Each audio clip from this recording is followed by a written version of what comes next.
Hi, my name is Joe Jackson. I'm a journalist, author, interviewer, documentarian who has interviewed roughly 1,400 celebs. What a way to spend a life. More seriously, while I was digitising my taped interviews with Boyzone and their manager Louis Walsh for the Sky documentary film Boyzone No Matter What, I came across a telling clip at the end of a taped interview with Sinead O Connor, in which we talk about Boyzone briefly.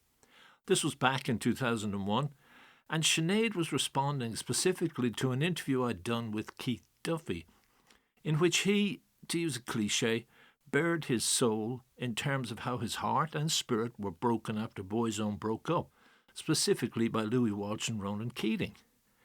Anyone who saw Boyzone No Matter What will realise that something Sinead said about Louis Walsh, namely, that he doesn't know the damage he can do with his mouth, which is a strange comment in itself, will know what she's talking about.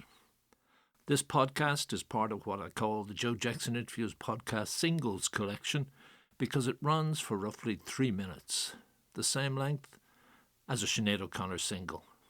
And God, how I wish she was still here to sing to us. Enjoy.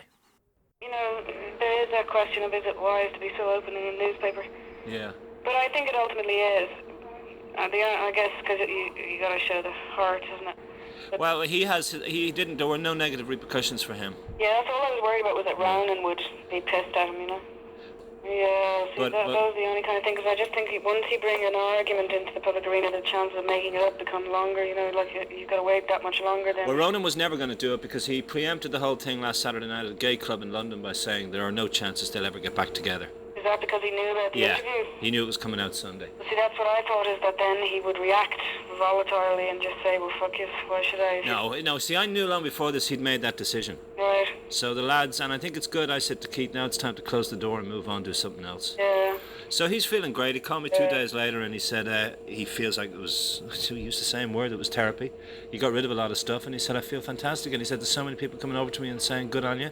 Yeah, and it is good for guys to be open, I think, because it shows other guys that they're not alone and going through feelings, you know, when there is a lot of suicidal feeling around young men. Yeah, but it was good too that he was saying another guy broke my heart. Yeah, exactly. And I think more people would be siding now with Keith's story. Yeah. Because Ronan would never address it, and I think people are going, well, Ronan didn't treat him well. Louis is an awful, and I love Louis now. I'm very fond of him, but he can really be a bitch. He can really do a lot of damage, you know, with his mouth.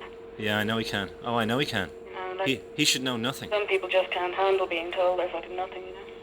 Well, that's what it said in the article. He continually told Keith that, and that's look how it left Keith when it all ended. Yeah. But I also hope that's more about how Louis feels about himself, though, you know. Yeah, extending it outwards. But it'd be interesting for Westlife to be reading it and be realising if he's giving them that shit, they shouldn't listen. Indeed. You know? So there's me doing my little moral crusade again. Indeed. So enjoy your filthy, rotten week. In a boat? Yeah. Like just a little canoe? Going off on the ferry, you know. All right, okay. Or to Anglesey, and Nick's folks have a little place over there.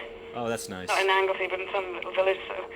And there's no TV or radio or nothing, so all we can do is go to bed and snuggle. Ah, okay. Well, I hope you've progressed beyond snuggling at some point, because I know you like that other stuff. It's snuggle in the Simpsons style.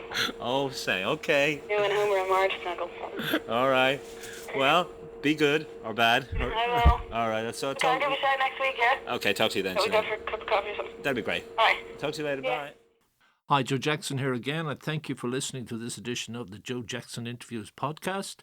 If you want to read some of my articles or want to contact me about accessing some of my tapes, check my website, joejacksoninterviewer.com.